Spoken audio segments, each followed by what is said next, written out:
Happy Sunday to you, fair viewers. When I created these book talks, I hoped that my audience would be made up of both my students as well as their families and fellow teachers.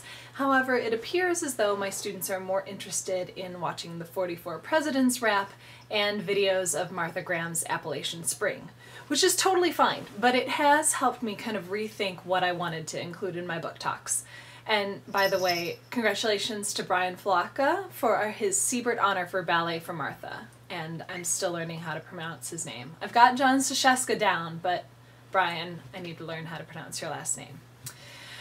Dear UW Bookstore, your children's section is amazing. When I saw that you had a whole bunch of just published books that were published right now, January 2011, I sat in a woefully tiny chair and read and read and read until Toby dragged me off into the sci-fi section. So among the books I found were Pet for Petunia, which is by Paul Schmid.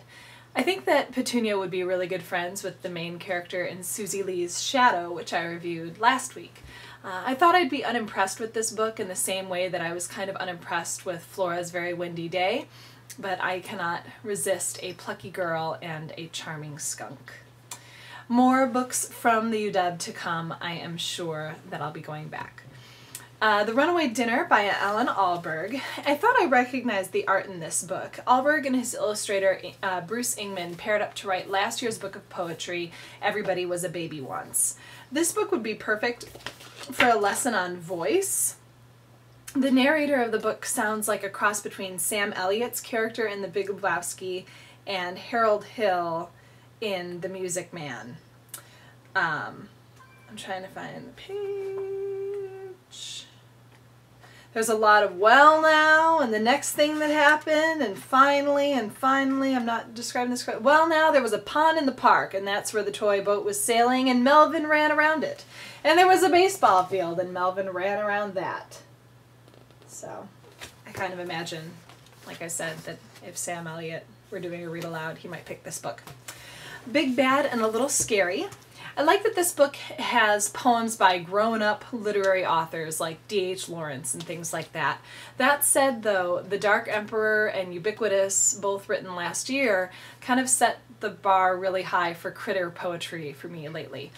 This book might work well with an animal study, but watch out because some of the poems perpetuate common myths, like the idea that porcupines can shoot their quills, which, of course, if you've read Avi's Poppy, you know that that is not the case.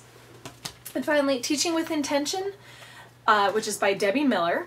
Debbie Miller is brilliant. She's brilliant in the same way that Regie Routman and Lucy Calkins are brilliant. Sorry, Cricket wants to weigh in, like she always seems to lately. She is brilliant because she's brilliant in the way that Regie Routman and Lucy Calkins are brilliant because they believe that good teaching can't come from a miracle curriculum. Miller just takes all the great ideas from Routman and Calkins and makes them seem doable. She also has a sense of urgency that kind of gives me a strong kick in the pants as we start a new semester tomorrow. She says, creating classroom cultures that promote and support thinking and understanding does sound pretty lofty, doesn't it? But wasn't it just such a culture that children and their teachers were immersed in? So maybe lofty isn't the right word after all. Let's replace it with the word essential.